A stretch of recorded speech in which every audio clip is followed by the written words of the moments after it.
네, 오늘 말씀의 제목은 근심하지 말아야 할 5가지 이유입니다. 네, 살다 보면 이 세상에 나 혼자 남은 것 같고 앞일을 예측할 수 없어서 막막해질 때가 있지 않습니까? 그리고 마치 내 인생의 문제는 나 스스로만 해결해야 될 것 같고 내가 고민하고 있는 문제나 어려움들은 아무도 공감해 주지 못하는 결국은 내 문제라고 생각할 때 그때 우리는 굉장히 외로움과 함께 두려움, 근심 이런 감정들이 찾아오는 것을 느끼게 됩니다. 저도 제 인생에 한번 돌아보면 한 3번 정도 크게 흔들리는 경험이 있었습니다.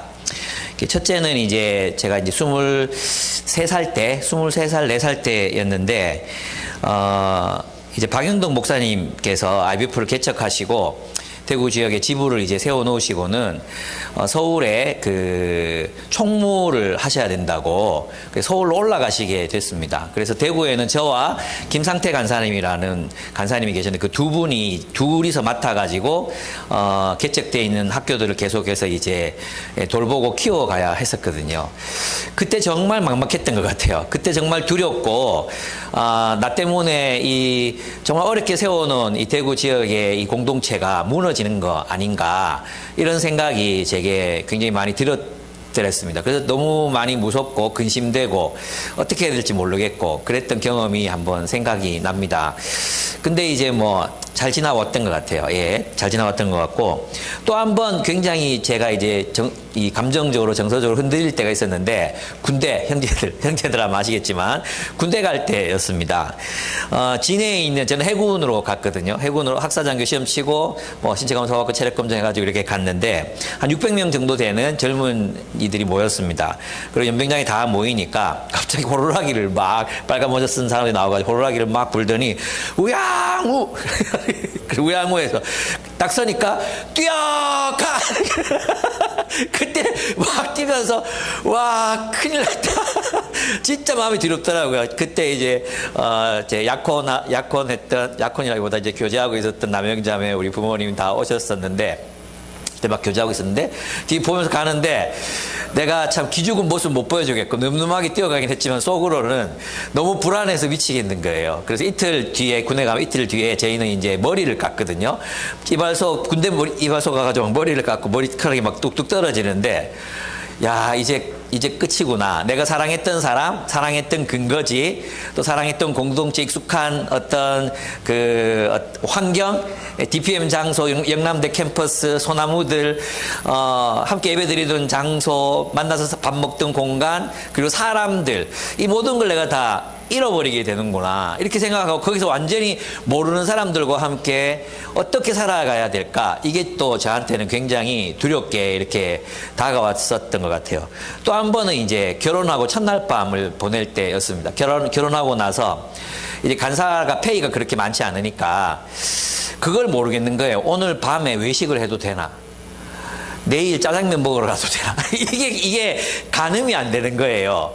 어떻게 살지? 우리 두 식구가 이제 내가 책임져야 될 식구가 한 명이 늘었는데 어떻게 살지? 그냥 막막한 진짜 홀로 남겨진 그런 느낌. 누가 내 인생을 막 가이드해 주지도 않고 인도해 주지도 않는 그런 막막한 가운데 있었던 경험들이 있는 것 같아요. 여러분도 그런 경험이 있으시죠? 또 살다 보면 그렇게 홀로 남겨진 것 같은 그런 외로움과 함께 근심과 두려움이 찾아올 때 엄습할 때가 있습니다. 예수님께서 제자들에게 계속해서 뭐라고 말씀하고 계십니까? 나는 떠날 것이다. 나는 죽을 것이다. 너희 곁을 떠나게 이 얘기를 계속해서 하시니까 제자들의 마음이 얼마나 불안했겠습니까? 그들은 예수가 메시아이신 것을 알고 곧 왕으로 등극하시면 어떻게 이스라엘을 다스릴까 막 이런 꿈을 꾸고 있었는데 또 이 전투에 어떻게 참가할까 목숨을 걸 준비를 하고 있었는데 갑자기 죽겠다고 하고 십자가를 질 것이라고 하고 또 어디 간다고 얘기하니까 아니 우리를 놔두고 도대체 어딜 간단 말입니까? 그걸 따라오지도 못하게 하고 못 따라온다 나온다고 말하고 막 이러니까 이들이 가졌던 두려움이 컸어요. 그 감정을 근심이라고 표현했거든요. 이 근심이라는 단어는 원래 그냥 근심한 이런 표현보다도 통째로 그 기초가 흔들리는 느낌을 말하는 거예요. 그 기초가 완전히 흔들려서 어떻게 해야 될지 모르겠는 그 당황스럽고 혼란스럽고 막 그 어떤 이 붕괴되는 느낌이 있잖아요. 그런 느낌을 이제 제자들이 가지게 되었습니다. 그래서 주님은 그들을 안심시킬 필요가 있었고 주님께서 왜 떠나셔야 하는지 떠나는 게 왜 그들에게 유익이 되는지 이걸 이제 설명하시는 장이 이제 14장이에요. 그래서 14장을 평강을 위한 주님의 말씀, 평화를 위한 주님의 말씀이라고 이렇게 장의 제목을 붙이기도 합니다. 만약 여러분들이 내가 혼자다, 내 아픔을 그 누구도 공감해 줄 수 없다, 나는 지금 각자 도생의 길에 들어섰다, 결국 인생 혼자 사는 거야, 아픔 먼저 혼자 겪는 거야, 이런 어떤 생각을 가지신 분들이 계시다면 오늘 이 본문을 통해서 그 생각들을 바꾸어 가셨으면 좋겠습니다.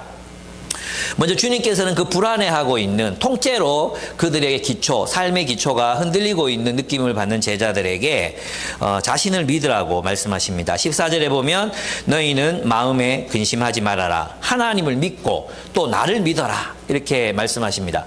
하나님을 믿고 또 나를 믿어라. 이 믿음의 영역은 어떤 형이상학적이거나 철학적이거나 명제적인 영역에 속하는 것들이 아닙니다. 또 우리가 이해할 수 없기 때문에 비약하는 그런 신앙도 아닙니다. 이 믿음은 인격적인 신뢰입니다.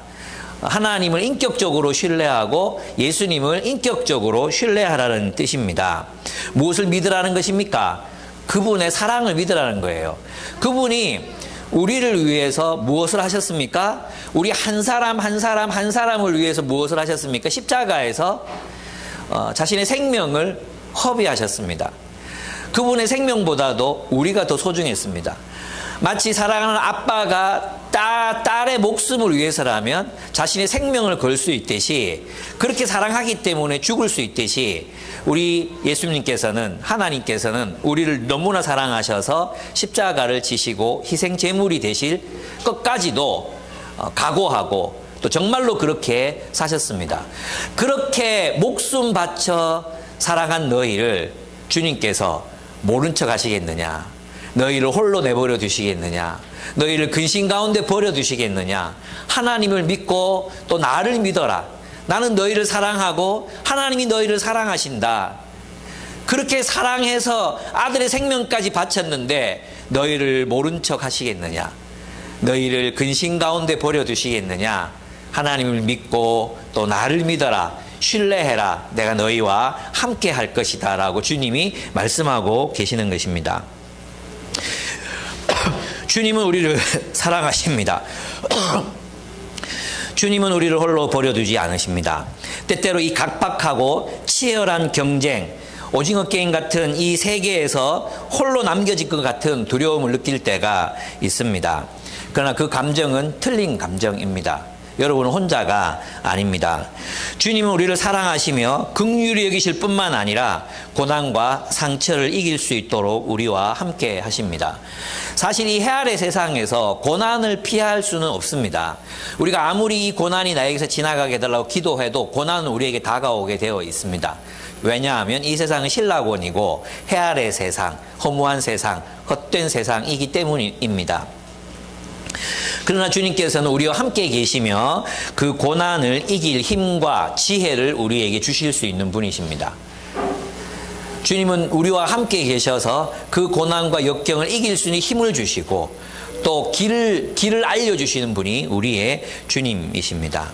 그래서 여러분, 우리는 주님을 신뢰할 수 있습니다. 주님께서 여러분을 위기 가운데서, 고난 가운데에서, 또 정말 외로운 가운데에서 주님은 여러분을 지켜주시고 여러분과 함께 하시는 분이십니다. 여러분, 드라마 보다 보면 주로 악역들이 하는 이야기인데 왜 잘못을 저지르고 이제 참교육하는 주인공한테 막 당할 때 있잖아요. 그럴 때 그 재벌 아들들, 부자 아들들이나 딸들이 하는 얘기가 뭡니까? 야, 너 우리 아버지 누군지 알아? 너 우리 아버지한테 혼난다. 뭐 이런 얘기 많이 들어봤죠. 이거는 그들이 할 얘기가 아니라 우리 그리스도인들이 해야 되는 얘기인 것입니다. 야, 우리 고난이 다가올 때 너 우리 아버지 누군지 알아? 우리 아버지 하나님이야. 하나님이 우리를 얼마나 사랑하시는데 니 큰일 난다. 니 나한테 그러다 니 큰일 난다. 하나님 다 보고 있대. 그게 우리 마음이어야 되는 거예요. 주눅 들지 마세요. 하나님이 우리를 사랑하십니다. 예수님께서 우리를 사랑하십니다. 자기 생명을 바쳐서 우리를 구하고 자기 자녀 삼으셨는데 우리 모른 척 하시겠습니까? 우리 그만큼 사랑하시는데 절대 포기할 수 없습니다. 절대 여러분을 모른 척 할 수 없고 무시할 수 없습니다. 아시겠습니까? 너희 아버지 누구냐? 너희 아버지, 여러분 아버지 누굽니까? 하나님이십니다, 하나님. 우리 아버지 하나님이십니다. 누가 우리를 건드립니까? 감히. 큰일 납니다.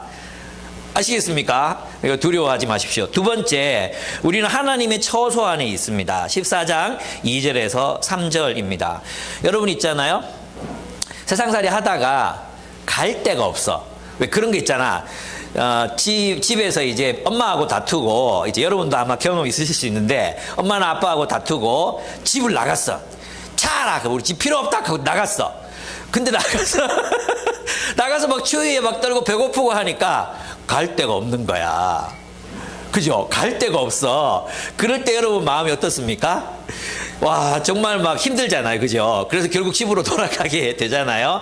여러분, 이게 무슨 얘기냐 하면, 우리에게 이렇게 갈 곳이 있다. 갈 곳이 있다. 우리를 받아주는 누군가가 있고, 우리를 사랑해주는 사람들이 있고, 우리를 돌봐주는 누군가가 있다. 이게 거처예요, 거처. 우리를 사랑하고, 돌봐주고, 보호해줄 울타리가 되는 사람들이 있는 공동체. 그 공동체 함께 머무는 장소, 플레이스. 그게 바로 거처예요, 거처. 그래서 이제 오늘 이 본문을 잘 해석해야 되는데, 우리가 이 세상에서 좀 홀로 남겨진 것 같고, 또 이제 혼자 인생을 살아가야 될 것 같고, 막 힘들고 갈 데가 없다고 느껴질 때, 우리에게는 거처, 하나님이라는 거처, 하나님이 만드신 공동체인 하나님 나라의 공동체라는 거처가 있다는 것을 기억하면 우리는 그것으로 우리의 안전을 위하여 갈 수 있다는 것입니다. 오늘 본문은 조금 어려워요. 이 본문은 좀 어려워요. 2절에 보시면 내 아버지의 집에는 있을 곳이 많다. 내 아버지의 집에는 있을 곳이 많다. 그렇지 않다면 내가 너희가 있을 곳을 마련하러 간다고 너희에게 말했겠느냐? 나는 너희가 있을 곳을 마련하러 간다. 이 구절만 딱 보면은 이제 어떤 느낌이 듭니까? 주님이 죽으시잖아요.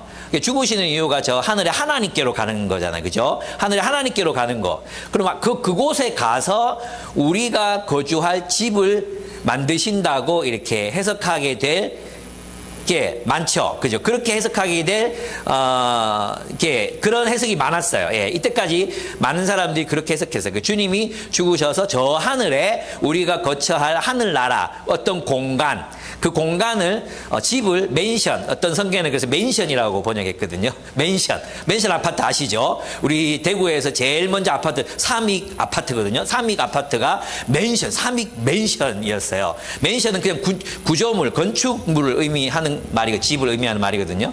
그래서 어떤 영어 성경에는 또 하우스라고 번역하기도 했어요. 근데 원래 원문에는 이게 뭐냐, 이 집이라고 번역된 단어가 뭐냐면 오이키아예요, 오이키아. 이 오이키아가 뭐냐면 오이코스의 복수형이 오이키아예요. 오이키아가 집이라고 번역되는데 이 집은 뭐냐 하면 단순한 건축물을 말하는 게 아니에요.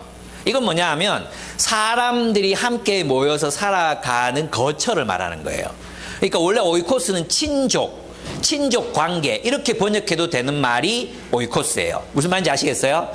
예, 이 오이코스는 내가 맺고 있는 친밀한 친족 관계, 그게 오이코스거든요. 그 오이코스들이 사는 곳, 그게 이제 오이키아 혹은 오이코스라고 번역하기도 해요. 집이라는 말에는, 이 오이코스라는 말에는 단순히 하우스, 건축물, 아키텍처로서의 집이 아니라 집 사람들이 함께 살아가는 그 모든 공간과 관계와 생활, 이 모든 것들을 의미할 때 오이코스란 말을 쓰는 거예요. 이해가 되십니까?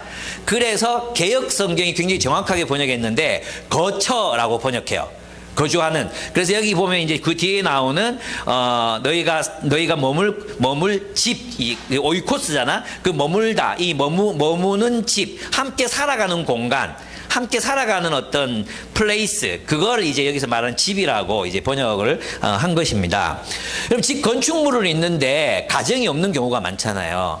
집은 있는데 그 집이 집 같지 않은 경우, 그죠? 집이 가정이 되지 못하고 늘 뭐 폭력이 있고 또 막 서로 싸우고 막 그러면 그게 사실은 집이 될 수 없잖아요, 그죠? 그런 의미의 거처라는 것입니다. 그러니까 함께 사람들이 안전하게 서로 이제 같이 밥 먹고 교제하고 서로 친밀해지고 사람들이 있고 그 사람들과 함께 사는 집이 있고 이 모든 공간들을 생각하면 돼요. 예, 그것을 오이코스라고 얘기했습니다. 그런데 이 본문에 대해서 이제 여러 가지 해석들이 있을 수 있어요. 첫 번째 아까 이제 맨션이라고 번역한 데에서는 이제 저 하늘에 천국이 있다 이렇게 봤기 때문에 저 하늘 우리가 모르지만 저 영적인 공간에 이 집이 하나님의 집이 있다 이렇게 생각했기 때문에 많은 사람들 그렇게 생각했어요. 하늘에 신자들의 처소를 예비하신다 이렇게 해석하는 거죠. 그래서 옛 번역들은 이 집을 맨션, 하우스 등으로 번역했습니다. 예수님께서 제자들과 함께 이제 거하실 건축물을 짓기 위해서 지금 아버지께로 간다. 이건 아니죠. 그죠? 그래서 이 해석을 따르는 사람들은 지금 오늘날의 학자들 중에는 거의 아무도 없어요. 거의 아무도 없어요. 두 번째 해석은 이거예요. 두 번째 해석은 이 본문을 종말론적으로 해석하는 것입니다. 그래서 어떻게 보느냐 하면 주님께서 이제 승천하셔서 그곳에서 완성될 하나님 나라를 준비하시고 또 실행하시고 지으셔서 결국 마지막 날에 새 예루살렘성, 새 하늘과 새 땅이 이루어질 텐데 그 안에서 새 예루살렘성, 그 새 예루살렘성이라고 일컬어지는 그 하나님의 집이 하늘로부터 내려올 때 그때 하나님과 그리스도가 성도들과 함께 내려올 때 제자들과 우리가 살 집을 마련하러 가셨다 이런 의미예요. 그러니까 하나님의 나라를 완성시키기 위해서 간다 이렇게 이제 볼 수 있는 거죠. 그러면 여기서 문제가 뭐냐 하면 그럼 지금 이 말씀을 듣고 있는 청자가 누구예요? 청자가 제자들이잖아요. 제자들. 예수님의 지금 가룟유다 빠지고 11제자잖아요. 그 11제자에게 하시는 말씀이잖아요. 근데 그 예수님께서 뭐라고 말씀하셨어요? 내가 너희에게로 와서 너희와 거처를 함께 하겠다. 이게 이제 18절, 19절, 21절, 23절에 나오는 이야기거든요.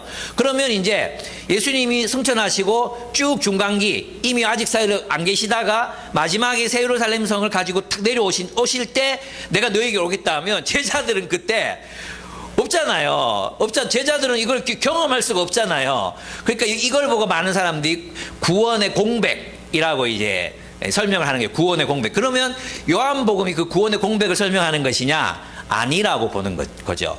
그래서 이 해석 종말론적으로만 완전히 이제 최후 종말론적으로만 보는 관점, 이것은 비슬리 머리라든지 또 보수적인 신학자들이 그렇게 얘기하는 분들이 또 많이 계세요. 근데 이것도 내가 볼 때는 좀 아닌 해석인 거죠. 왜냐하면 제자들이 지금 여기에서 배제되기 때문이에요. 그러면 이제 이렇게 본다면 이런 가능하죠. 그러니까 그 새 예루살렘 성이 우리가 요한계시록을 공부해봤지만 실제로는 교회거든요. 교회. 이 땅에서 이루어져 가고 있는 교회. 그 주님께서 이 땅에 지금 승천하셨지만 성령으로 다시 오셔서 이 땅에서 하나님의 나라 공동체를 세워가고 계시잖아요. 그래서 불완전한 교회지만 완전한 새 예루살렘 성으로까지 도달하도록 계속 하고 계시잖아요. 그래서 이제 김혜곤 교수 같은 경우에는 하늘에서 이루어진 예수님이 지으시는 그 집이 이 땅에서 지금 실현되고 있는 하나님 나라의 공동체를 의미한다. 이렇게 해석할 수도 있다는 것입니다. 그래서 종말론적 해석에는 이 두 가지가 있을 수 있습니다. 그다음 세 번째 해석은 뭐냐 하면 이건 저와 또 레슬리 뉴비긴, 김회권, 그 다음에 김세훈 박사님을 비롯한 대부분의 복음주의 학자들이 지지하는 그런 견해입니다. 사실 여러분들은 복음주의 학자들이 1번을 지지할 것 같죠. 저 하늘에. 아니에요. 3번 이거예요. 이게 뭐냐 하면 이것입니다. 이 세 번째 해석은 예수께서 지금 하나님께로 가잖아요. 근데 하나님께로 가려면 뭐가 필요해요? 십자가의 희생이 필요하단 말이에요. 그래서 왜냐하면 예수님이 십자가 희생을 통해서 자신을 따른 제자들도 함께 하나님께로 가야 된단 말이에요. 그러니까 예수님이 십자가를 통과할 수밖에 없잖아요. 십자가의 희생 제물이 되시는 것을 통과할 수밖에 없어. 그러니까 예수님이 먼저 가시면 예수님이 어디로 가는 거예요? 하나님께로 가서 하나님의 품 안, 하나님의 품 안이라는 거처에 들어가시는 거예요. 그죠? 그러면 그를 따르는 제자들에게 이제 길이 열려. 예수님의 십자가 때문에 길이 열렸어요. 예수님의 속죄를 위한 죽음 때문에 우리가 하나님께로 갈 수 있는 길이 열렸죠. 그래서 이제 우리가 하나님의 품 안으로 가서 예수님께서 창조하시고자 했던 하나님 나라의 새로운 백성, 하나님 나라의 새 백성들의 공동체인 하나님의 나라가 이제 세워지는 거예요. 그래서 예수님이 지금 뭐 하러 가시느냐? 제자들이 거할 새로운 하나님의 나라를 마련하시기 위해서 십자가를 통과해서 하나님께로 가신다는 거예요. 이해가 되십니까? 그래서 십자가 이후에 예수 그리스도를 통해서 무엇이 이 땅에 탄생합니까? 하나님 나라가 탄생하는 것입니다. 그 하나님의 나라를 이제 거처, 제자들과 함께 거할 거처라고 이제 표현했던 것입니다. 그래서 이 하나님 나라는 그냥 실체가 없는 하나님 나라가 아니에요. 그죠? 예수님께서 성령을 보내시고, 승천하신 예수님 성령을 보내시잖아요. 예수의 영, 성령. 그리고 그 성령께서 무엇을 하십니까? 하나님 나라의 새로운 백성들에게 부어져. 우리들이 다 성령 안에서 함께 예수의 세 계명, 내가 너희를 사랑한 것처럼 너희가 서로 사랑하는 공동체를 이루게 됩니다. 이게 뭐예요?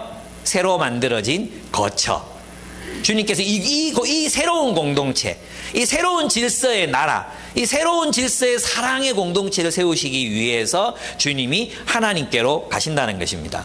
이것이 요한복음의 논리입니다. 왜냐하면 요한복음에서는 예수님을 뭐라고 봅니까? 유월절 어린 양이라고 보거든요.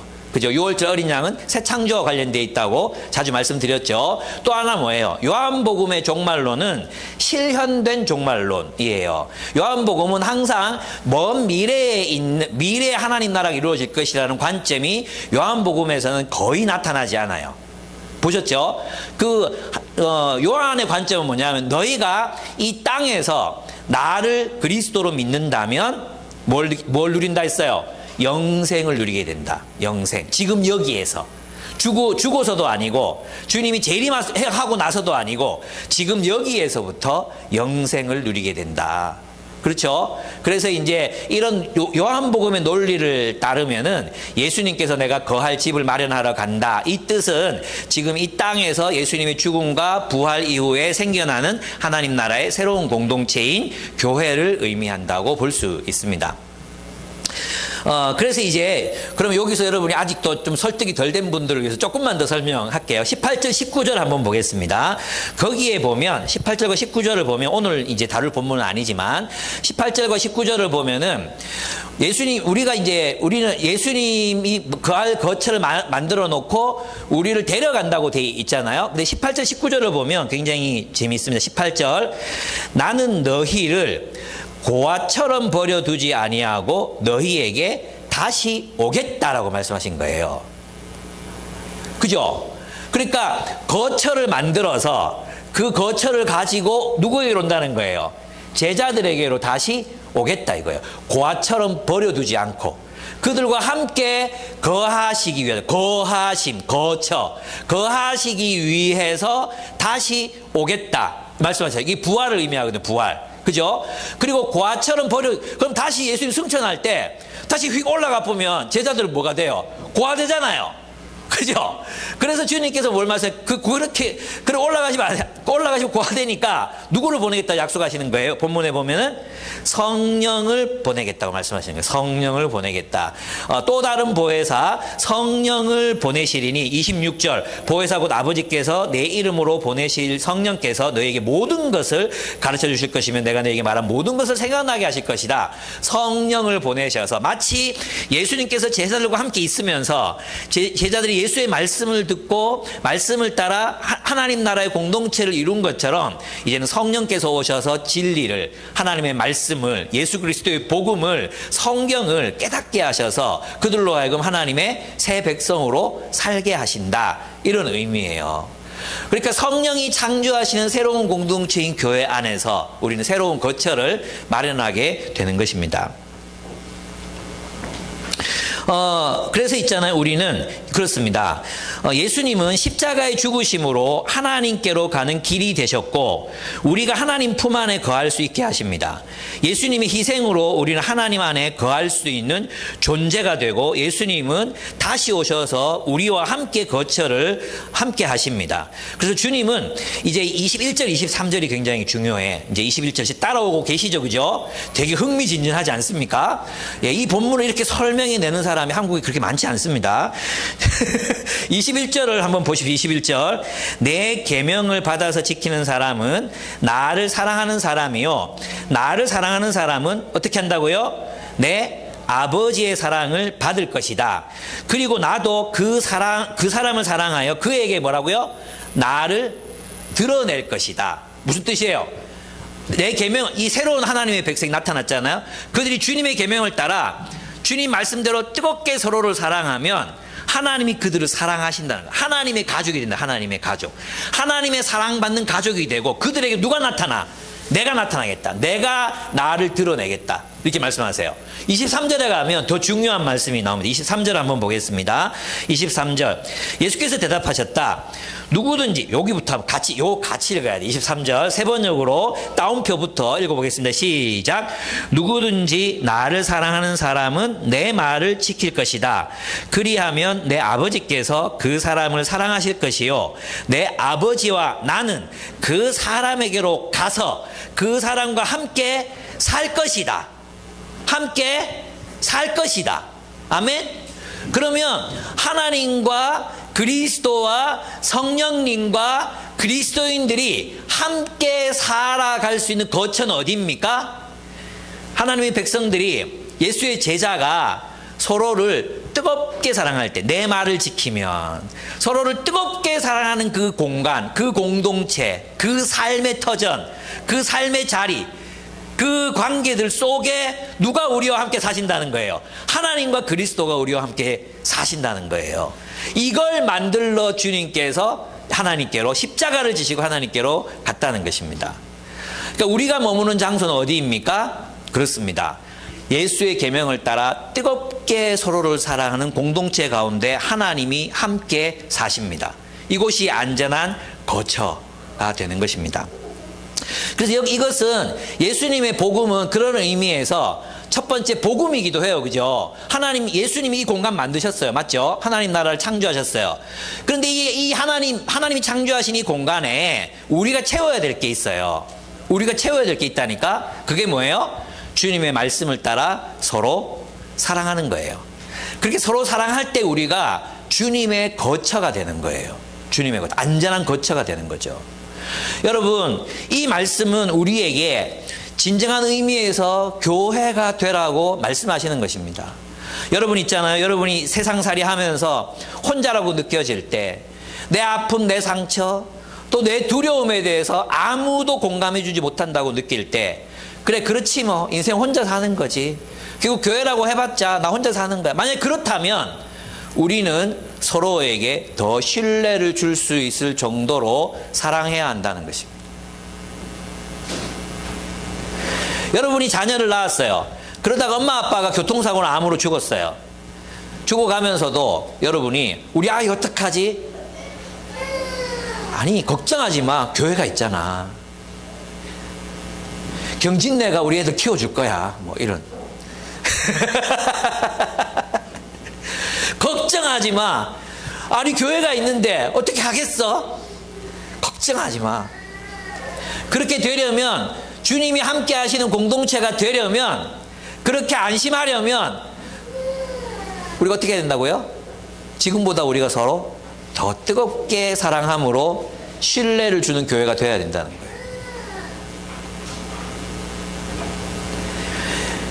내 노은 어떻게? 각자 도생하는 이 세상에서 내 노은 어떻게? 그럴 때 우리가 서로를 정말로 돌보고 주님의 말씀을 따라 살아가는 공동체를 이룰 때 우리는 안전한 주님의 거처, 하나님이 함께 하신 거처가 될 수 있어. 참 이게 놀라워요. 요한복음 이 두 가지가 늘 같이 나오거든요. 하나님이 내게 주시는 자가 아니면 아무도 내게로 올 수 없다. 그죠? 하나님의 주권 나오잖아요. 그 바로 밑에 어떻게 돼 있어요? 누구든지 와서 마셔라. 이 두 가지가 늘 병행이 돼서 나와요.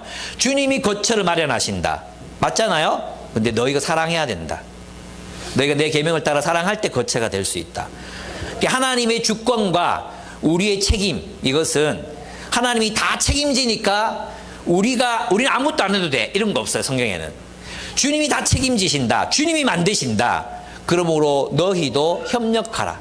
너희도 그런 공동체를 만들어내라. 이것이 요한복음의 논리입니다. 이 평행선은 만나지 않습니다. 아마 주님 만나고 우리가 정말 주님 천국이 이 땅에서 완전하게 실현됐을 때 우리가 예수님께 직접 물어봐야 되는 주제이기도 할 거예요. 여러분, 예수님이 만드신 하늘의 집은 바로 성령을 통해 주님이 우리를 사랑하신 것처럼 사랑하는 삶을 살 수 있게 된 사랑의 공동체인 교회라는 것입니다. 여러분, 이 주장을 더 뒷받침하는 게 뭐냐 하면 하나님의 집이라는 표현이에요. 오이코스라는 말이에요. 이것은 있잖아요, 예루살렘 성전을 가리킬 때 썼던 말이에요. 예루살렘 성전은 유대인들의 예루살렘 성전은 동그랗게 건물만 있는 데가 아니에요. 하나님이 계시고 하나님의 백성들의 삶이 있는 성전, 하나님의 임재가 있는 하나님의 백성들의 공동체가 예루살렘 성전으로 대표되고 있었던 것입니다. 예수님은 그래서 뭐라고 말씀하셨습니까? 이 성전을 헐라. 내가 사흘 만에 일으키리라. 이 옛 성전을 헐어라. 그럼 내가 새로운 성전, 새로운 하나님의 집을 일으킬 것이다. 그 새로운 하나님의 집이 무엇입니까? 바로 주님이 피로 사신 교회라는 거죠. 그렇습니다. 그러므로 우리는 고아처럼 버려진 존재가 아니라는 것입니다.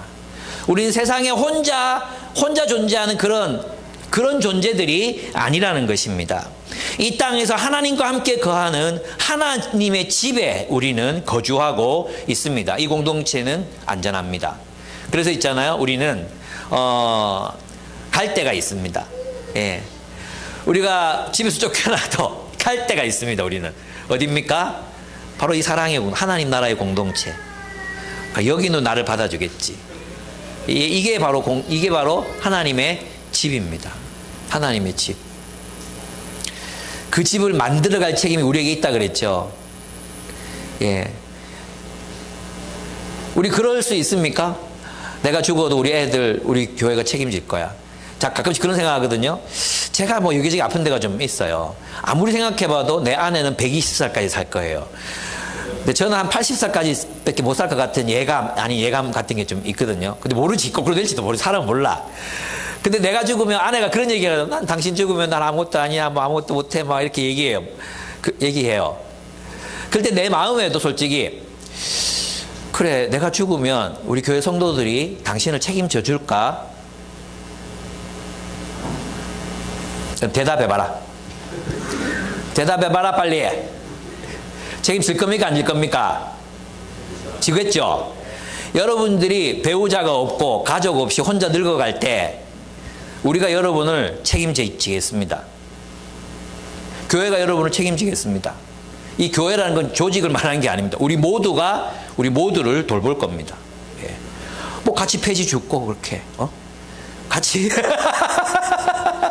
그래 살면 안 됩니까? 우리 돈 좀 모아서 옆에 있는 땅 이거 사가지고 우리 같이 사는 노인 뭐 이런 거 만들 수도 있고 우리 교회잖아요, 교회. 근데 우리는 교회를 왜 이렇게 상상하기를 두려워할까요? 그런 상상을 하는 것조차 너무 낯설지 않습니까? 주님이 만드신 거처가 교회라는데 주님은 너무 막 꿈에 부푸셔가지고 제자들 안심해라. 내가 너희를 위한 거처를 만들고 있다. 그리고 그런 거처를 만드셨어요. 근데 우리는 예수님의 그 상상이 우리에게 실제가 되지 못하고 있을 때가 많잖아요. 왜 그렇습니까? 우리가 서로를 그만큼 사랑하지 않거든요. 우리가 서로를 그만큼 사랑하지 않거든요. 주님이 우리를 사랑하신 것처럼. 우리 목표는 거기까지입니다. 거기까지. 여러분 그 넷플릭스에 이제 그 영화가 이제 올라왔는데 브로커 보셨습니까? 브로커 보신 분. 아이유, 송강호, 강동원, 여러분 좋아하시는 강동원이 이렇게 주연으로 나왔는데 아십니까? 이게 문화적인 감수성이 이렇게 없어서 안 돼. 브로커를 꼭 보셔야 됩니다. 브로커. 그 넷플릭스 있으니까 꼭 보십시오. 그 영화에 보면은 이제 아이유가 창녀예요, 창녀. 창녀인데 어떻게 남편하고 이제 결혼해가지고 아기를 낳은, 결혼은 아니지. 그냥 아기를 낳은 거예요. 근데 이제 이 화가 나서 남편을 죽여버려요. 어떻게 뭐 죽일만 했어. 죽여버려요. 죽이고는 애를 낳았는데 이 애를 어떻게 할 수가 없잖아요. 그래서 베이비박스, 교회가 운영하는 베이비박스 앞에 박스에 올려놓지 않고 바닥에, 추운 겨울에 바닥에 내려놔요. 이걸 이제 이 브로커를 잡으려는 이제 형사들이 보고 베이비박스에 다시 넣어놓거든요. 근데 이 교회 목사님은 이 가와들을 잘 보살피는 사람인데 브로커들이 있는 거예요. 송강호 목사님이 척하면서 이 버려진 아이들에게 좋은 가정을 찾아주는 것을 사명으로 느끼는 여기는 그런 범죄자들이 그런 범죄자들이 그걸 이제 4천만 원, 5천만 원, 뭐 1,000만 원 이렇게 받아가지고 파는 거예요. 그래서 좋은 양육자를 만나러 이제 가요. 만나러 가면서 미혼모인 이제 아이유, 그 다음에 거기 중간 그 교회 다니는 브로커인 강동원, 진짜 브로커인 송강호, 그리고 이제 보육원에 갔다가 아저씨 나 좀 입양해 가요 하는 7살, 8살짜리 되는 혜진이라는 남자애, 이렇게 4명이서 여행을 가는 거죠. 어떤 여행이냐면 이 아이, 꼬맹이 이름이 홍수, 흥수, 이름 잘 모르겠어요. 꼬맹이를 입양시키기 위해서 이제 5사람이 이제 다니는 거예요. 좋은 사람 만나러. 거짓말하는 사람, 또 다시 되팔려는 사람 만나면서 안 주고 이제 뭐 이렇게 돌아다니고 있어요. 그러다가, 이 사람들 다 특징이 뭐냐 하면 다 버림받은 사람. 강동원도 엄마가 자기를 버렸어요. 보육원에다 버렸어요. 아이유도 버림받았어요. 그리고 송강호도 이혼을 당했어요. 그리고 혜진이라는 남자아이도 이제 버림받고 누군가가 자기를 공동체로, 가족으로 불러주기를 기다리고 있어요. 그리고 한 꼬맹이, 갓난아이는 이제 버려질 위기에 처해 있어요. 그렇게 가다가 서로에 대한 애정이, 신뢰와 애정이 싹트게 돼요. 서로 다 버려진 아이들이라는 것을 알면서 이제 버려진 강동원은 버리려고 하는 아이유의 마음을 얼마나 아프면서도 버릴 수밖에 없었고, 왜냐하면 이제 아이를 버리는 이유가 뭐냐면 자기가 살인자니까 잡히면 아이를 키울 수가 없잖아요. 그래서 어쩔 수 없이 버리는 거거든요. 그래서 아이유는 차마 그 꼬맹이, 그 갓난아이에게 태어나줘서 고마워라는 말을 못해요. 태어나줘서 고마우면 키워야 되잖아요. 너무 미안하잖아요. 태어나줘서 고맙다는 말을 할 수가 없어요. 아이에게 말을 걸지 않아요. 다른 뭐 혜진이라는 남자 꼬맹이 다른 막 말해주고 송강호도 데리고 다니면서 막 이렇게 하는데 말을 안 해요. 그러다가 하루는 이제 송강호가 이제 숙소에 들어가서 같이 잠을 자면서 송강호가 뭐라고 말하느냐 하면, 야, 너 왜 애기한테 말을 안 해? 말해줘, 말. 무슨 말을 해? 그러니까 태어나줘서 고마워, 뭐 이런 말 있잖아. 송강호 그 특유의 그거 알죠? 태어나줘서 고마워, 뭐 이런 말 있잖아. 말을 해. 그런 거예요. 그랬더니 옆에서 강동, 그래, 해봐. 애기가 태어났는데 해줘야지. 못 들어도 해줘야지. 혜진이도 해주세요. 막 그래. 그래가지고 이제 그냥 맨 정신을 못 하겠다는 거. 그래, 할게. 그러고 불을 꺼달라고 요청해요. 깜깜해졌어요. 깜깜해졌는데 아이유가 눈을 감고 천장을 보면서, 극중 그 이름을 다 모르겠어. 강호야, 태어나줘서 고마워. 동원아, 태어나줘서 고마워. 혜진아, 태어나줘서 고마워. 그리고 아가야, 태어나줘서 고마워. 하는데 눈물이 활칵 쏟아지는 거예요. 근데 그 혜진이가 옆에 있다가 아이유에게 이름이 소영인가 그래, 소영인가?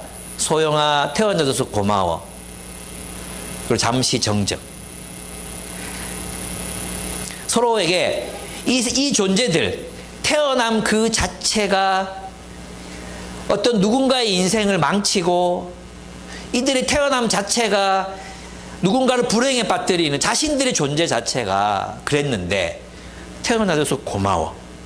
그러면서 이 사람들이 대신해서 감옥에 가고, 아이유가 가야 되는데 자기가 자수해서 얘를 고발하거든요. 알아요. 알면서 감옥에 가고, 뭐 이렇게 해서 서로가 피 한 방울 안 섞인 그들이 하나의 가족이 되어 갑니다. 그게 뭐예요? 아무 오갈 데 없었던 사람들이 거처를 마련한 것입니다. 돌아갈 공동체가 생긴 거예요. 이게 뭐예요? 교회예요, 교회. 주님께서 교회를 그냥 지으신 게 아니에요. 주님께서 교회를 그냥 창조하신 게 아니라 우리가 돌아갈 거처, 우리가 살아갈 공간, 우리가 삶을 나누고 함께 우리 살아갈 그 나라 있잖아. 그 나라 예수님께서 그 나라를 세우시려고 죽으신 것입니다. 그러니까 우리는 그분의 희생에 걸맞는 삶을 살아야 돼요. 그게 뭡니까? 우리가 서로를 정말로 뜨겁게 사랑해야 돼. 뜨겁게. 그렇습니다. 세 번째, 여러분 우리가 이제 이 세상 홀로 살면서 되게 어려운 게 뭐냐 하면 어디로 가야 될지 막막할 때인 거죠. 어디로 가야 될지 막막할 때. 제가 처음 대구 지역에 간사가 돼서 학생들을 이끌어야 될 때, 이사회를 이끌고 간사회를 이끌고 그리고 학생들을 이끌어야 될 때 막막하잖아요. 그럴 때 진짜 어떻게 살아야 할지 모르겠는 거예요. 군대 가서도 그랬어요. 군대 가서도 와 정말 캠퍼스에서 간사로 사는 삶은 제가 진짜 막 잘 살 수 있는데 군대 가서 아무것도 나띵인 존재로 그곳에서 어떻게 살지? 인간관계를 어떻게 하고 여기서 어떻게 생존하지? 이게 저에게 정말 너무나 큰 두려움이었거든요. 그래서 이제 이 머리 깎고 이제 자려고 누웠는데 옆 숙소에서 막 곡소리 나고 한두 명이 아니에요. 막 막 우니까 우리 숙소에서도 막 이렇게 울고 막 그랬거든요. 근데 내가 깨달았어요. 그곳에 가서도 그래 말씀대로 살자. 남편 간사를 하면서도 말씀대로 살자. 말씀대로 살아보자. 사랑하자. 말씀 가르치고 열심히 살면 되지 뭐. 이렇게 살았거든요. 그랬더니 제게 놀라운 일이 일어난 거예요. 제 군대 얘기만 하면 군대에서 그래 여기서도 뭐 사람 사는데 내가 하나님 백성으로 살아야지. 이렇게 열심히 살았어요. 진짜 제가 열심히 살았어요. 그 해군에는 이제 해군 장교훈련을 받으면 지옥주가 있거든요. 지옥달. 우리 한 달 내내 지옥주였는데 밥을 한 숟갈만 딱 먹잖아요. 호루라기를 팍 불어요. 그러면 먹다가 숟가락 딱 내려놔야 돼. 배가 너무 고프니까 애들이 막 거기서도 막 덮어먹거든요. 그럼 군합발이 뒤통수로 막 날라와요.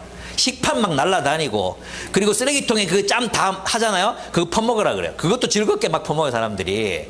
나는 못하겠더라고요. 저는 근데 그때 거기서 밥 모자란 친구들한테 밥 퍼주고 그리고 막 제가 정말 열심히 살았어요. 열심히 살았는데 그때 이제 제가 그리스도인인 거 알고 오재왕이라는 놈이 있었어요. 영남대 철학과 졸업하고 거기 이제 학사 훈련 조교로 와 있는 놈이었는데 제가 영대 졸업했다는 거 알고 나를 찍어놓고 나를 괴롭혔어요. 찍어놓고 김유복이 나와봐. 예, 뭐 김유복 훈련생 김유복 딱 나가면 이제 전도해봐 새끼야. 갑자기 훈련 받다가 그 나가서 막 전도하죠. 막 복음이 왜 그렇고 막 전도해요. 근데 하루는 막 폭풍이 너무 많이 와가지고 훈련도 할 수가 없는 거예요. 그래서 장교 600명이 해병대 해군 할 것 없이 한 벙커에 다 모였어요. 다 모였는데 여기서 야 오늘 좀 1시간 반 시간 남았는데 누가 나와서 뭐 강의 같은 거 할 사람 없나 그랬어요. 제가 손 번쩍 들고 나가서 그때 이제 창조론과 진화론에 대해서 1시간 반 쫙 설명했잖아요.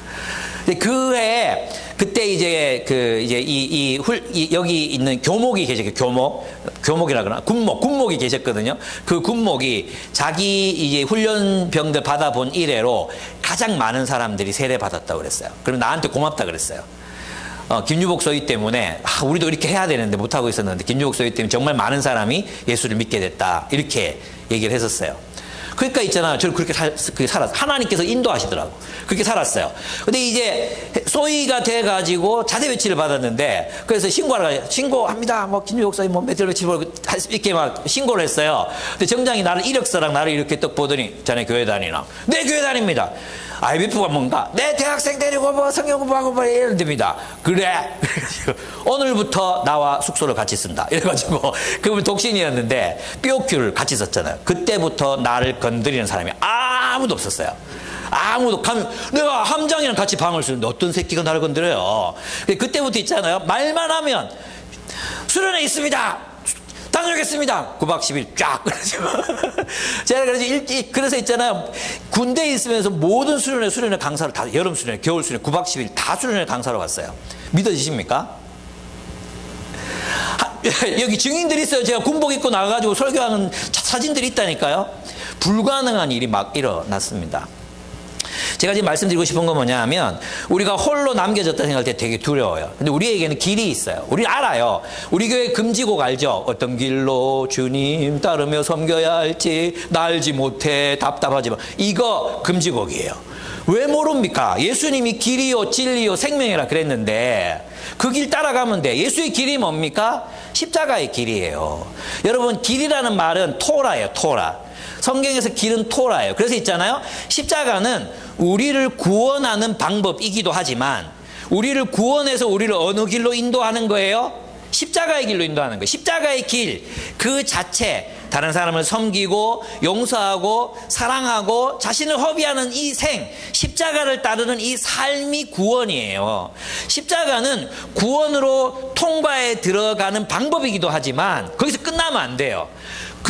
왜 그를 통과하게 하십니까? 끝까지 십자가의 길을 걸으라고 우리를 십자가로 구원하시는 것입니다. 그래서 길이라고 표현한 거예요. 길, 토라의 길, 하나님의 말씀을 따라 사는 십자가의 길인 것입니다. 두 번째, 예수님은 자신을 무엇이라고 표현하셨습니까? 진리라고 표현하셨습니다. 진리. 이 진리는 철학적, 명제적 진리가 아니에요. 이 진리는 인격적인 진리입니다. 그리스도인에게 진리는 예수 그리스도의 인격입니다. 예수 그리스도의 인격, 그분의 인격 안에는 사랑, 지혜, 권능, 그리고 아름다움, 모든 선함이 구현되어 있습니다. 이걸 한 단어로 뭐라 그래요? 영광이라고 말합니다. 영광. 주님은 진리이십니다. 그 진리의 총화이신 그분의 인격을 우리 영광이라고 표현합니다. 우리는 그분을 따라서 그분의 영광에 스며들고 그분의 영광에 잠식당하고 그분의 영광의 일부가 됩니다. 그분을 닮은 존재로 그와 함께 영광스러운 존재로 우리가 변화되어 갑니다.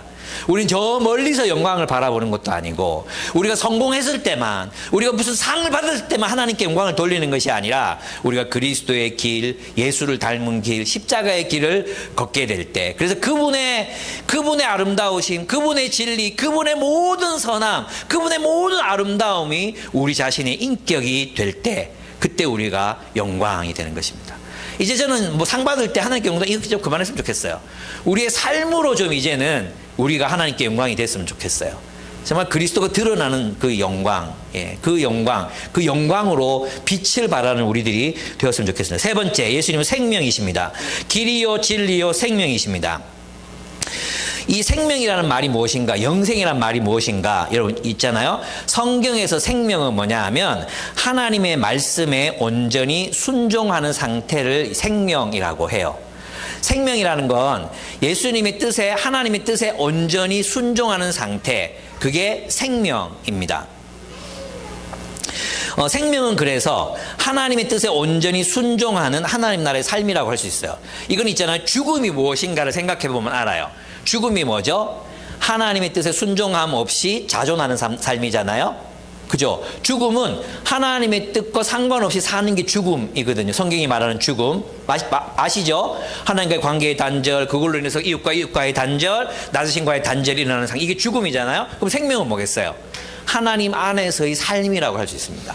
하나님 안에 사는 것. 다른 말로 하면 하나님의 통치를 따라 사는 것. 또 다른 말로 하면 하나님의 나라를 사는 삶. 그게 생명이에요.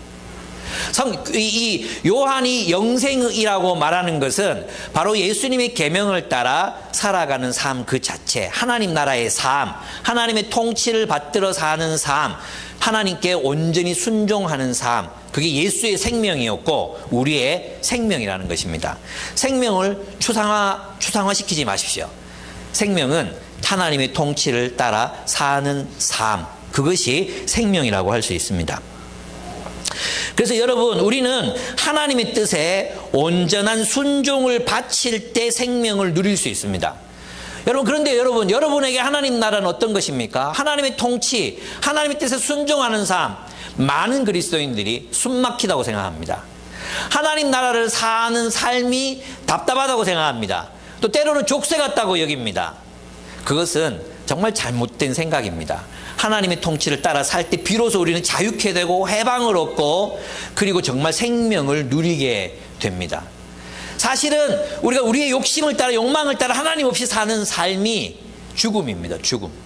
그 삶이 사망입니다. 오히려 좁아지고 정말 짜증나는 삶을 살게 되고 부패한 인생을 살게 됩니다. 하나님 나라는 우리들에게 자유와 생명을 가져다 줍니다. 여러분, 예수 믿으면서도 하나님의 통치를 거부하면서 살아가는 사람들이 있어요. 이게 어떤 믿음이라 그랬죠? 마귀적 믿음이라 그랬죠. 하나님 존재는 믿지만 하나님의 통치를 거부하는 믿음. 이것은 귀신들의 믿음이에요. 이 믿음은 우리를 구원할 수 없어요. 구원이란 하나님의 통치를 따라 사는 인생입니다. 삶이라고 할 수 있습니다. 그게 생명입니다. 예수님이 왜 생명이 있느냐? 하나님 뜻에 완전히 순종하셨기 때문에 그분에게 생명이 있는 것입니다. 네 번째, 예수는 하나님이십니다. 하나님은 예수님을 통해 자신의 영광을 드러내셨습니다. 그러므로 우리는 예수를 봄으로 하나님을 봅니다. 여러분, 홀로 남겨져 어떻게 살아야 될지 모르시겠다고요? 아닙니다. 주님께서 이미 그 본을 보이셨습니다. 주님은 길이요 진리요 생명이 되셨습니다. 우리는 어떤 길로 주님을 따르며 섬겨야 할지 압니다. 예수님은 상처 입은 자들을 치유하셨습니다. 예수님은 줄인 자들을 먹이셨습니다. 예수님은 진리를 말씀하셨습니다. 예수님은 우리를 사랑하셨습니다. 예수님은 십자가를 지시고 섬기셨습니다. 대야를 앞에 두고 허리에 수건을 두르고 종이 되어 사람들을 섬기셨습니다.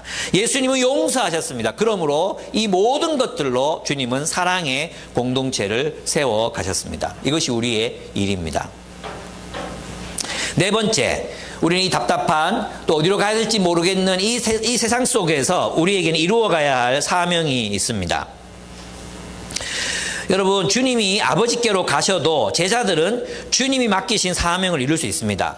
예수님 없이 우리가 이 일을 어떻게 합니까? 제자들의 의문, 예수님이 가시면 예수님 말씀하신 하나님 나라는 어떻게 이룹니까? 예수님이 떠나시면 우리와 함께 하나님 나라 세워야 되는데 어떻게 세웁니까? 이게 그 제자들의 질문이었을 거 아니에요. 그런데 13절 한번 보시죠. 13절. 예. 네, 12절을 같이 보겠습니다. 12절. 같이 한번 읽어보겠습니다. 시작. 내가 진정으로 너희에게 말한다. 나를 믿는 사람은 내가 하는 일을 그도 할 것이요. 그보다 더 큰 일도 할 것이다. 그것은 내가 아버지께로 가기 때문이다. 아버지께로 가기 때문에 이제는 그 역할이 누구에게 맡겨진다는 거예요? 제자들에게 맡겨진다는 거예요. 근데 놀라운 건 뭐예요? 믿음과 사역이 연결되어 있어요. 여러분 있잖아요. 우리가 예수를 그리스도라고 믿잖아요. 믿는 사람들은 뭘 하게 돼 있어요? 내가 하는 일을 그도 할 거라 그랬어요. 앞에 보십시오. 앞에. 내가 진정으로 너에게 말한다. 진정으로 정말 강조해서 하시는 말씀이에요. 나를 믿는 사람은 내가 하는 일도 그가 할 것이요. 여러분, 믿음과 사역은 분리되어 있지 않아요.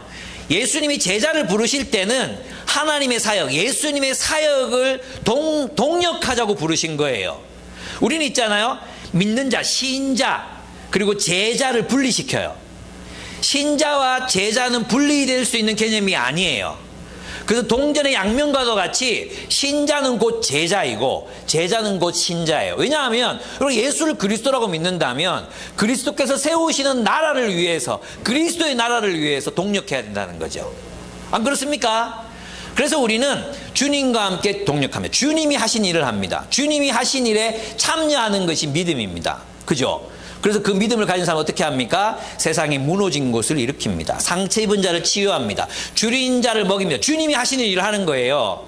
예, 내게 죄 지은 자를 용서합니다. 네, 세상에 버려진 자들, 사회적 약자들을 돌봅니다. 가쁜 눈, 가난한 자, 눌린 자, 또 포로된 자, 이런 사람들을 해방시키고 그들을 돌보는 일에 참여합니다. 어떤 형태로든 우리는 예수께서 이 세상에서 이루시고자 하신 일들 합니다. 주님보다 더 큰 일을 한다고 말했습니다. 사실 예수님께서는 유대인들에게 복음을 전하시고 예루살렘에 교회를 세우셨지만 그의 제자들은 온 세상에 교회를 세웁니다. 하나님 나라 공동체를 세워갑니다. 예수님이 하신 일이 뭡니까? 제자를 불러 그들로 하여금 하나님 나라의 공동체, 교회를 세우셨습니다. 사도들이 한 일이 뭡니까? 예수님과 동력해서 사도들, 예수님 12제자들이 한 일이 뭡니까? 온 세상에 복음을 전하고 하나님 나라의 공동체인 교회를 세우셨습니다. 이것이 하나님 나라의 선교입니다. 그래서 우리는 혼자가 아니라 교회로서 함께 하나님의 사역에 동참하는 것입니다. 함께. 함께 줄인 자를 돌보고 함께 눌린 자를 섬기고 함께 포로된 자를 자유케 하는, 함께, 각자가 아니라 하나님이 교회를 세우신 목적이 무엇입니까? 세상을 회복하고 치유하라는 것입니다. 그래서 이 일에 우리 모두가 참여하고 있어야 된다는 거예요. 예배만 참석하는 게 아니라. 어떤 사람들은 공동체를 세우기 위해서 리더로 또 뭐 이렇게 열심히 살겠죠. 어떤 사람들은 세상에서 하나님 나라의 공의를 실현하기 위해서 또 열심히 살 겁니다. 또 우리 뭐 요셉 산지에 보면은 복음과 상황, 이거 우리 10권씩 막 이렇게 비치해서 나누어 갖게 하시는 집사님 계시잖아요. 뇌과학 연구소의 박사님 계시잖아요. 이분은 복상 모임을 인도합니다. 그래서 그것으로 이 세상의 이슈들을 주변에 있는 사람들과 함께 나누고 어떻게 살아갈 것인가 고민하고, 예, 이런 일들 어떤 형태로든 우리는 하나님 나라의 일에 동참하고 있어야 된다는 것입니다. 믿는 자, 나를 믿는 자는 내가 하는 일을 할 것이요, 내가 이룬 것보다도 더 큰 일을 할 것이다. 그렇습니다. 우리에게는 이루어야 할 사명이 있습니다. 그래서 혼란할 틈이 없어요. 시간이 없어요. 헤맬 시간이 없어요. 우리 그리스도인들이 이 세상에서 헤매고 뭐 자기 연민에 빠지고 뭐 힘들다 하고 섭섭하다 하고 이럴 시간이 없어요. 시간이 없다니까. 우리에겐 주어진 사명이 분명하게 있습니다. 어떤 일을 해야 합니까? 예, 우리는 이 일을 위해서 복음을 전하고 제자를 기르고 교회를 세우는 일에 참여하는 것입니다. 그럼 이 일을 어떻게 이룹니까? 이제 마지막에 나오는 거죠. 오늘 본문이 보면 되게 분절되어 있는 것 같지만 굉장히 연결되어 있는 그런 본문입니다. 13절 보겠습니다. 13절. 그럼 이 일을 어떻게 합니까? 아니 그 일을 예수님 없이 어떻게 합니까? 그런 질문이 나오잖아요. 그래서 13절 보시면 너희가 내 이름으로 구하는 것은 내가 무엇이든지 다 이루어 주겠다. 이것은 아들로 말미암아 아버지께서 영광을 받으시게 하는 것이다. 너희가 무엇이든지 내 이름으로 구하면 내가 다 이루어 주겠다. 주님이 2번이나 강조해서 말씀하십니다. 우리는 뭐 할 수 있습니까? 기도할 수 있습니다. 기도할 수 있습니다. 아니 어떻게 이 땅에서 예수님 없이 하나님 나라를 이룰 수 있습니까? 기도할 수 있습니다. 그 기도를 들으시는 예수가 계십니다. 주님께서 우리가 예수의 이름으로 기도할 때 하나님께서 그 기도를 들어주신다고 말씀하셨습니다. 그러므로 우리는 하나님의 나라를 위해 간구하는 그 기도를 주님께 올려 바쳐야 합니다. 그리고 우리의 간구는 우리 주님으로부터 응답을 받을 것입니다. 여러분 13절에 내 이름으로 구하는 것은 기도 끝에 예수님의 이름을 붙이는 것, 그것보다 더 큰 의미가 있습니다. 그 의미는 주님이 이 세상에서 이루시기를 원하는 일을 우리가 주님의 이름으로 이루어 가려고 할 때 주님이 우리의 기도를 들으신다는 거예요. 여러분이 오랫동안 기도한다고 주님이 들어주시는 게 아니에요. 오랜 시간 기도한다고 주님 들어주는 게 아니에요. 떼쓴다고 주님이 들어주는 게 아니에요. 깡짜 놓는다고 주님이 들어주는 게 아니에요. 반복한다고 주님 들어주는 게 아니에요. 주님의 이름으로 구할 때, 주님이 이 땅에서 이루시기를 원하시는 그 일을 우리가 예수의 이름으로 구할 때, 기도할 때 주님이 이 일을 이루어 주십시오, 나를 통해 이루어 주십시오라고 기도할 때 주님이 이루어 주시는 것입니다. 여러분, 그래서 우리는 주님이 정말 마음 아파하시는 그것, 주님이 이 땅에서 이루어가고자 하시는 그 일을 볼 수 있어야 돼요. 주님께서 여러분의 마음속에 그 아픔들을 다 주셨어요. 여러분들의 마음이 주님과 함께 아파하는 그곳, 슬피 우는 그곳, 분노하는 그곳을 위해서 여러분 뭘 하셔야 됩니까? 기도하셔야 돼요. 여러분이 정말 마음에 막 분노가 일어나고 막 화가 나고 왜 이렇지? 그리고 울고 싶고 이러면 안 되잖아. 저한테 그건 교회예요, 교회. 하나님, 우리 한국교회가 주님의 말씀 위에 섰으면 좋겠습니다. 우리 한국의 성도들이 하나님의 말씀 안에서 자랐으면 좋겠습니다. 왜 이렇게 말씀으로 형성되지 못한 인격들, 세상에서 형성된 인격들로 교회가 구성됩니까? 왜 성도들이 서로 사랑하지 않습니까? 이게 교회입니까? 막 이런 것들, 불만들이 올라와요. 그래서 제가 주님 앞에 기도했을 때 기쁨의 교회가 세워졌어요. 이것만이 아니에요. 주님께서 또 저로 하여금 사람들을 자꾸 이제 만나게 하십니다. 자꾸 그들과 함께 어떤 일을 이제 작당하라고, 함께 이루어보라고 정말 한국교회를 하나님 말씀이 한번 세워보자. 그런 욕망들이 제가 늙어가면서 더 뜨거워지고 있습니다. 그동안 우리가 기쁨의 교회, 모델이 된 기쁨의 교회를 세웠어요. 우리 교회에서 하고 있는 일들, 여러분의 성숙하에 가는 일들을 사람들과 나누면 어떻게 그런 일이 우리는 너무나도 당연하고 정상적인 건데 다른 교회 사람들과 나누면 어떻게 그런 일이 가능하냐고 목사님들조차 그렇게 말합니다. 근데 우리처럼 이렇게 말씀으로 성도들을 세우는 교회들 찾았어요. 그런 교회들 목사님들하고 이제 연합할 거예요. 연합해서 힘을 모을 거예요. 힘을 모으고 내가 기도하거든요. 하나님, 내가 우리 한국교회 이렇게 무너지는 것 더 이상 못 보겠습니다. 이렇게 기도할 때 하나님 뭘 주신다고요? 힘을 주시는 거예요. 하나님 우리에게 힘을 주시는 거예요. 여러분 이 세상 바라보면서 막 해결할 수 없을 것 같은 그런 문제들 있잖아요. 빈곤 문제, 환경 문제, 정의, 이방이 정의를 세우는 문제, 또 뭐 노인 문제, 외국인 근로자들 문제, 얼마나 이 세상에 아픔들이 많습니까?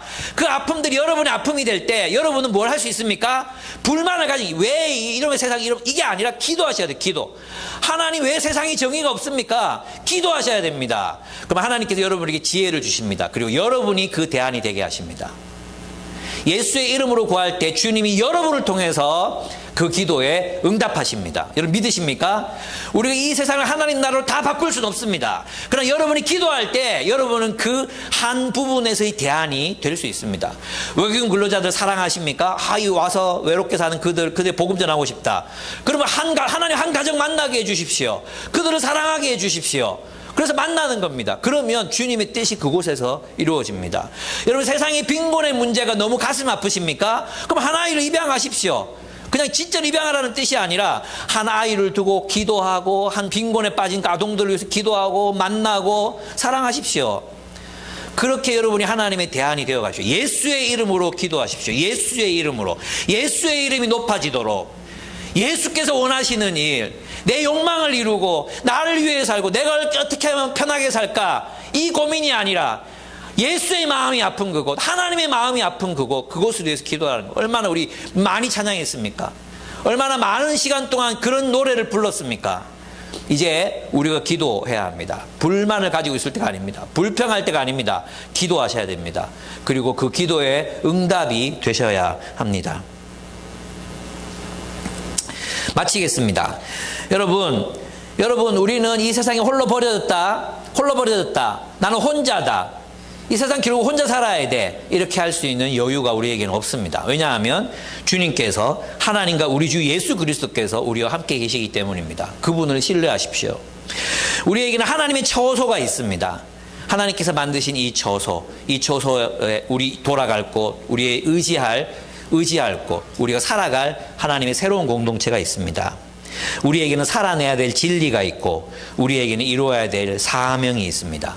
우리에게는 그 사명 그리고 그 진리를 살아내기 위해 드릴 수 있는 기도, 그 기도에 응답하시는 하나님 예수 그리스도께서 우리와 함께 하십니다. 그러므로 절망은 저리 가라고 하셔야 합니다.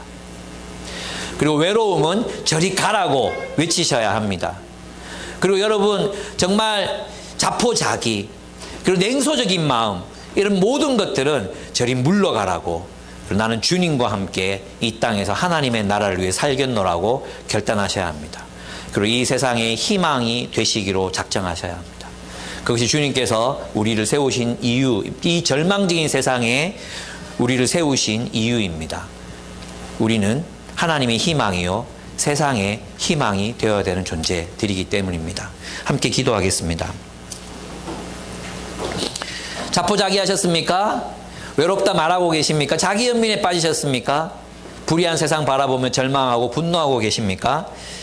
혼자라는 느낌이 강하게 되십니까? 그럼 오늘 말씀을 기억하고 떠올렸으면 좋겠습니다. 주님을 신뢰함으로 나아가겠습니다.